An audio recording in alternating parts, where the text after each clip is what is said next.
Bonjour la Tour Céleste, vous ne rêvez pas, le combat du siècle est sur le point de commencer. Mesdames et messieurs, ce Floor Master qui a tendance à s'abstenir régulièrement est redouté de tous.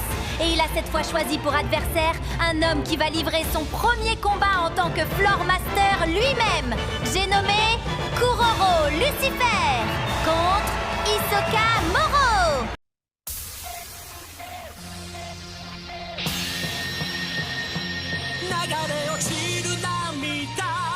勇気に変えてゆく天使の花広げ舞い上がれ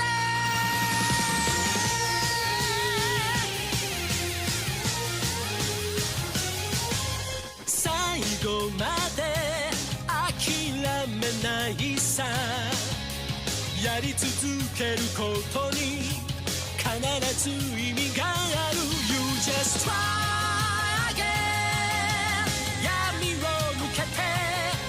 Just go away 未来はいつも僕たちは待ってる大空駆け抜けて海原越えてゆけ天使の嘆きす捕まえて終わらない冒険に出かけよ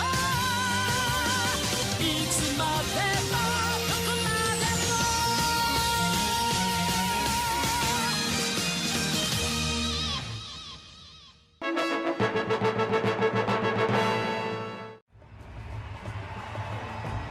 Mon rêve se réalise enfin.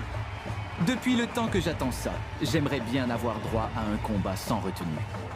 Je peux comprendre ça. Personnellement, je commence à en avoir assez que tu me suives. Dans ce cas, battons-nous jusqu'à ce que la mort nous sépare.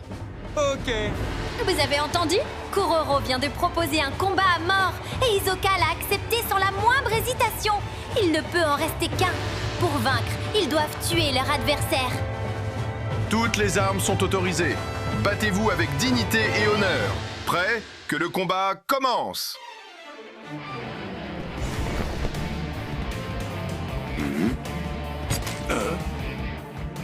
Black Voice. Ah, c'était ça. Après son effacement de naine, il m'a bien fait courir. En réalité, il rassemblait des pouvoirs. Il a une seconde antenne. Regardez l'arbitre! Il s'est joint à Kuroro pour attaquer Hisoka! Il veut se servir de l'arbitre pour m'immobiliser et planter son antenne sur moi.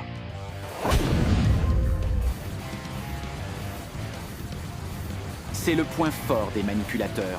Lorsque les conditions sont réunies, ils peuvent nous coincer tout de suite.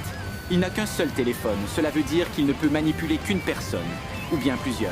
S'il peut envoyer des ordres par mail à plusieurs destinataires en même temps, c'est tout à fait possible. Oh là là là! C'est un déferlement de coups qui s'abat sur Hisoka! Je pourrais briser l'antenne, ou éliminer l'arbitre. Ça devrait interrompre la manipulation, mais si son emprise se limite à une personne, c'est certainement ce qu'il attend que je fasse. Bungee Gum, extension maximale. L'arbitre lui sert de bouclier afin de guetter le meilleur moment pour planter son antenne. Qu'il manipule une ou plusieurs, c'est la bonne stratégie. Il a fait exprès de me montrer qu'il pouvait réagir très vite. Grâce à ça, il m'oblige à garder un œil sur son antenne en permanence et il me fragilise psychologiquement. Autrement dit, il se prépare à un combat qui va durer. Là, tu me fais plaisir, Kuroro. C'est si excitant. Une explosion? Attention au sang.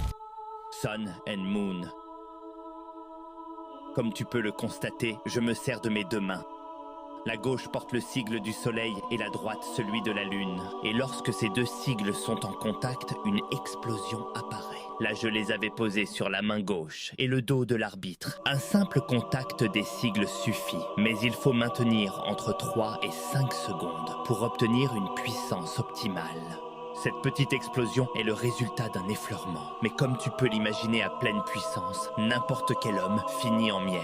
J'ai acquis cette faculté à Meteor City. Ce que tu es gentil, tu te moques de moi. Ou tu te moques vraiment de moi.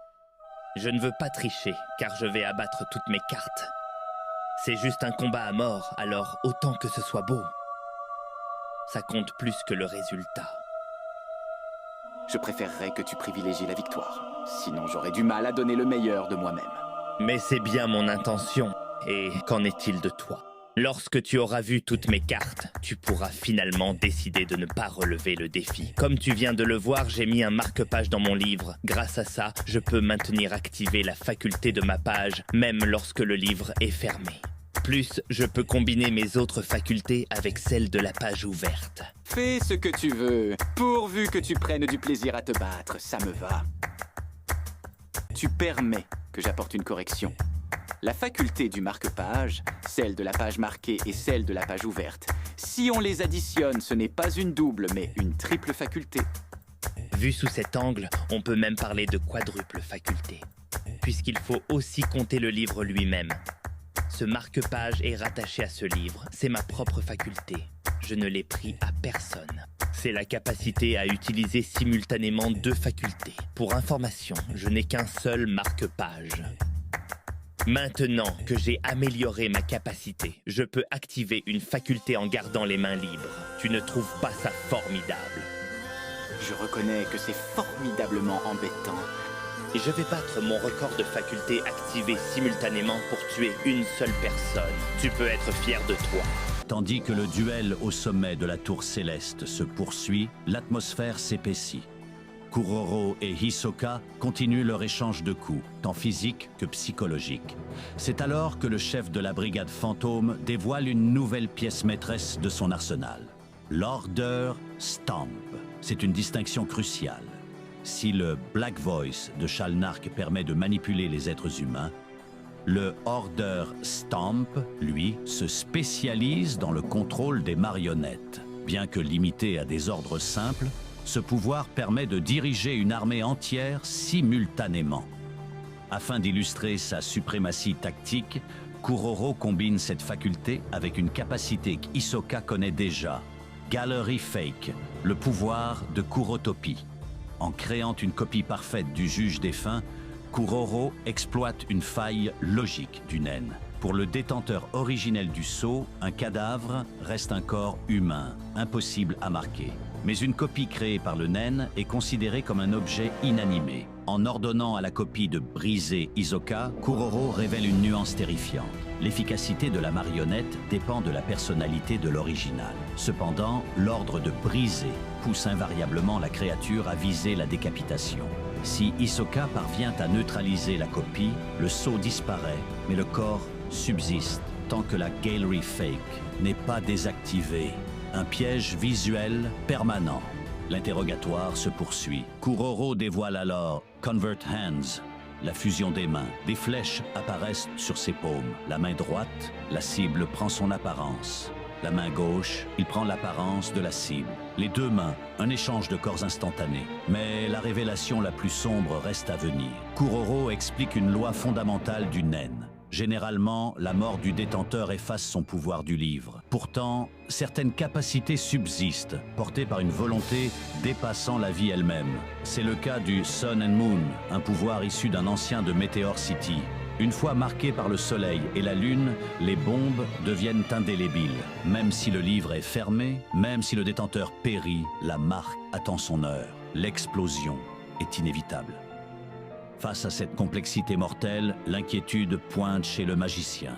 Mais l'excitation l'emporte. Le combat reprend de plus belle. Profitant de la confusion, Kuroro utilise son marque-page et se fond dans la foule. Il s'empare du téléphone de Shalnark et de ses antennes. Pour Hisoka, le dilemme est total. S'approcher, c'est risquer d'être piqué par une antenne. Rester à distance, c'est se laisser submerger par les pantins de Kuroro. Surgissant du chaos, des géants contrôlés par le sceau font écran. Hisoka les élimine avec une précision chirurgicale, mais Kuroro reste introuvable. Dans l'ombre, la stratégie du chef est déjà scellée. La séquence fatidique est enclenchée. Black Voice ensuite marque-page. Activation du Convert's Hands pour se transformer en quelqu'un d'autre avec sa main gauche, puis déplacer le marque-page vers Convert's Hands pour garder la capacité activée et enfin fermer le livre et attendre la contre-attaque. Le piège s'est refermé.